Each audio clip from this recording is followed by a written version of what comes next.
Welcome to the Installing and Configuring Windows Server 2012 R2 course. This will help you prepare for exam 70-410, which is a requirement of the Microsoft Certified Solutions Associate and also the Microsoft Certified Solutions Expert series of exams. Windows Server 2012 was a major operating system upgrade from Windows Server 2008 and 2008 R2. This had a big focus on new features around virtualization, networking, file and print services, high availability, manageability, PowerShell, and many other elements. Windows Server 2012 R2 was a fairly minor upgrade to Windows Server 2012. Then instead of trying to change every aspect of the operating system, focused on a number of key scenarios and brought some very relevant and impactful changes to those areas. The focus was specifically around private cloud. So as you will see through this course, there are a lot of changes around virtualization, but also some of these storage and networking features. This lesson provides an introduction to Windows Server 2012 and Windows Server 2012 R2 core features and where it fits into today's cloud and as a service type offering. During this course, if the feature was new in Windows Server 2012, I will focus on the Windows Server 2012 operating system, which means it's also available in Windows Server 2012 R2.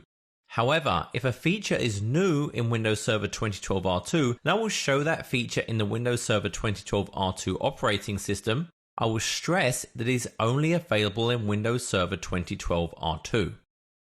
Now there is a change with Windows Server 2012 R2 in the release cadence. Previously, the releases of Windows Server had been easily identifiable. They were at a periodic time interval.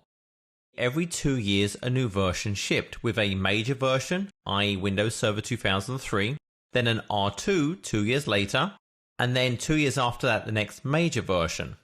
This has actually changed with Windows Server 2012 R2. As we can see, it's only been 1 year since Windows Server 2012 was released before Windows Server 2012 R2. And this matches the new frequency and cloud focus of Microsoft. There's a lot of investment in Windows Azure and Microsoft's cloud offerings, and that investment is then brought back into the on-premise solutions.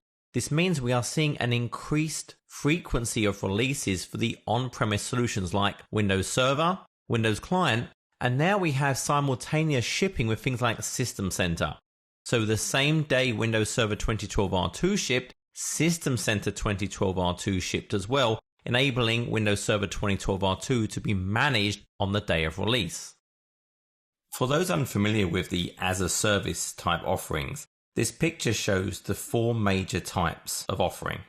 Firstly, we have on-premise, and this is typically where we see Windows Server, applications like Exchange and SQL Server play. This is where the application, the operating system, the hardware, the networking all resides locally on an organization's premises and is managed by local IT support personnel. As we then look at cloud offerings, the first one is infrastructure as a service. And here you can see that the virtualization, the server, the storage, the networking are provided by an external party. They're hosted out there in the cloud. The local organization is responsible for the operating system running within that virtual environment, any applications, and their own data. So it's essentially a virtual machine in the cloud. Examples of this include Amazon EC2, Windows Azure IaaS. Platform as a service provides, as the name suggests, a platform where organizations can write their own custom programs following a set of rules defined by the platform as a service provider, enabling their application to run in that cloud environment. Examples of this service is Microsoft's Windows Azure that allow organizations to write their own custom applications to run on the Microsoft platform, again, hosted on the internet. Finally, we have software as a service. Software as a service provides a complete solution hosted in the public cloud that organizations can subscribe to and therefore utilize. For example, an email service, a document management service, malware protection. Examples of this type of service include Office 365. This course focuses on the on-premise solution, Windows Server 2012 as that foundation, but it's very important to realize that Windows Server 2012 is also used as a foundation by many cloud services, including solutions such as Windows Azure and by many hosting partners. Many organizations will actually use both types of solution. They will have on-premise hosted services running on Windows Server 2012, for example, and also leverage public cloud services. They may even use hybrid scenarios where part of a service may run on-premise and another component may run off-premise, together offering a complete solution.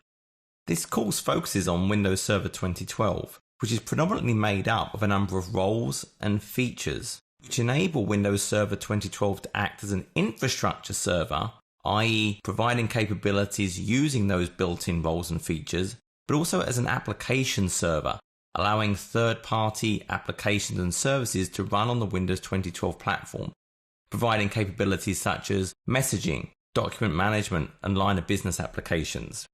The dialog you see here is the Windows Server 2012 Add Roles and Features dialog, and this shows the primary roles for Windows Server 2012 that are provided in Box.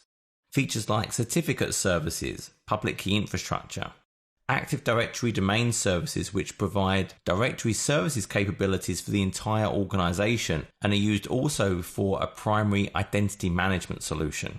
Networking services such as Dynamic Host Configuration Protocol, domain name services are available in Box in addition to features such as file, storage, and print management. Virtualization, web services, and deployment are all key capabilities of Windows Server 2012 that will be explored throughout this course. Also available are a number of features. And the key differentiator between a role and a feature is a role is considered the primary purpose of a server.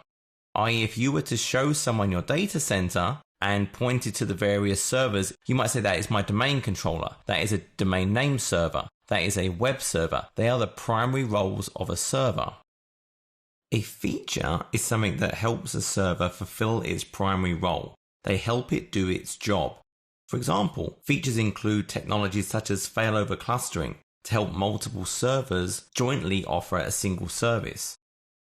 Backup capabilities through Windows Server Backup to help protect the data that a service is offering, and various other types of capabilities which again will be explored throughout this course.